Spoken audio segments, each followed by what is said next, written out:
Ang programang ito ay hatid sa inyo ng Air 21. Sagot ko, padala mo!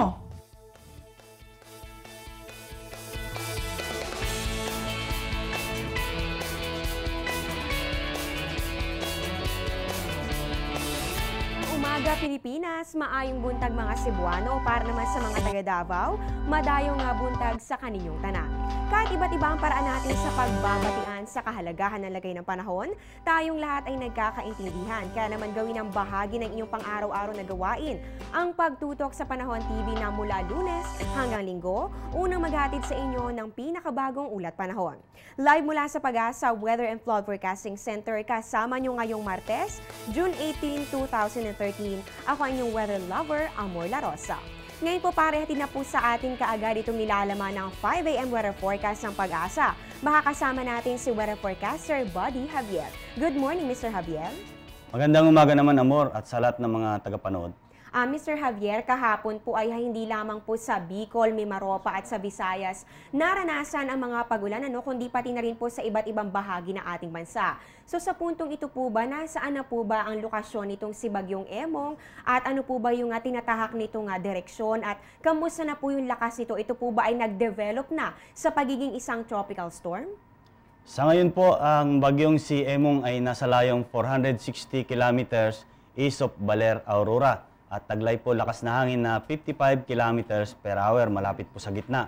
At ito po ay kumikilos north-northwest sa bilis na 15 kilometers per hour. Ito po ay tumatahak paakyat at ang tinatahak nyo po papunta pong southern Japan.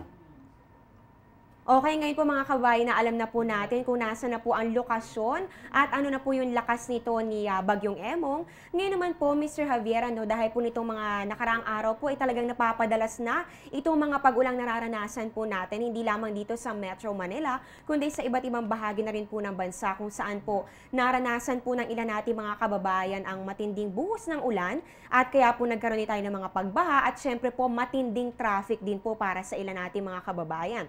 So ngayon po ba, mauulit po ba yung mga ganitong senaryo? Magpapatuloy po ba ito? Ito ba ay pang-araw-araw na nating aasahang senaryo? Ano ba ang lagay ng ating panahon ngayong araw na ito ng Martes?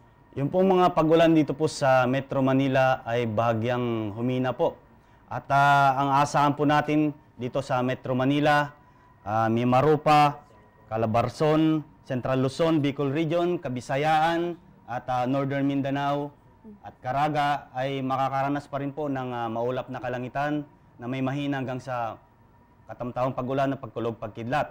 At dito naman po sa ating banda po dito sa Mindanao at rest ng Luzon ay makakaranas po ng bagyang maulap hanggang sa maulap na kalangitan na may pulupulong pag-ulan o pagkidlat pagkulog.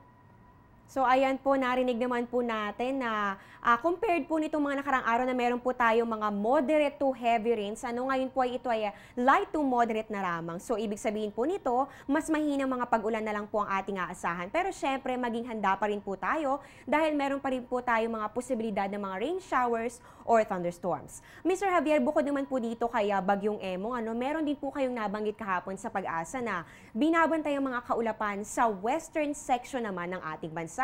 So ito pong si Bagyong Emong nasa silangang bahagi ng ating bansa ngayon, At ito naman pong binabantayan nating posibleng mabuong maging low pressure area ay nasa western section naman ng ating bansa. So posible po ba na mapagitnaan tayo ng dalawang weather disturbance? Ano na po ba ang development sa lagay ng mga kaulapan dito sa kanlurang bahagi ng Pilipinas?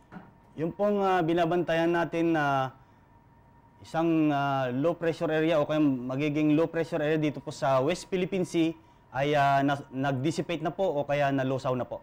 Ayan, magandang balita po yan para sa ating lahat. Pero matanong ko lang po, ano po ba yung mga factors na nakita ninyo para ito pong low pressure area o posibleng maging low pressure area ay nag-dissipate na po o nalusaw? Ang una po, pagka ang isang low pressure area para mabuong maging ganap na bagyo, kinoconsider po yung temperatura. Kailangan po ang temperatura niya ay nasa 26 degrees Celsius o kaya mas mataas pa. Ang isa pa, yung hangin po, direksyon ng hangin. Kapag po ang hangin ay kumbaga magulo sa iba-ibang direksyon, malabo po ito na maging mabuong na isang bagyo.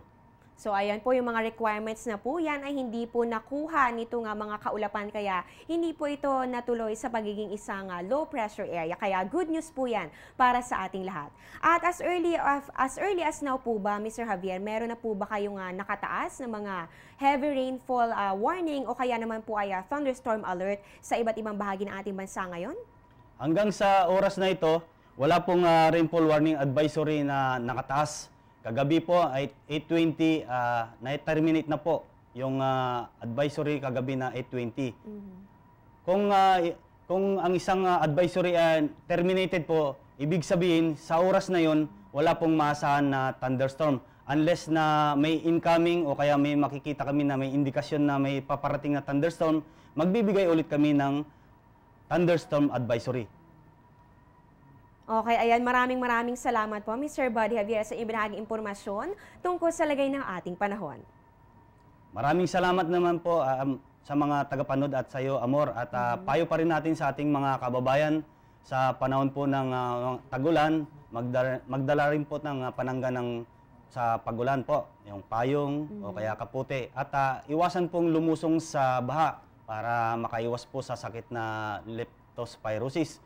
At sa para po maka-update kayo sa aming mga warning o kaya thunderstorm alert advisory, i-follow nyo po kami sa Facebook, www.facebook.com/pag-asa.dost.gov.ph. At sa Twitter naman po, i-follow nyo kami @dost_pag-asa.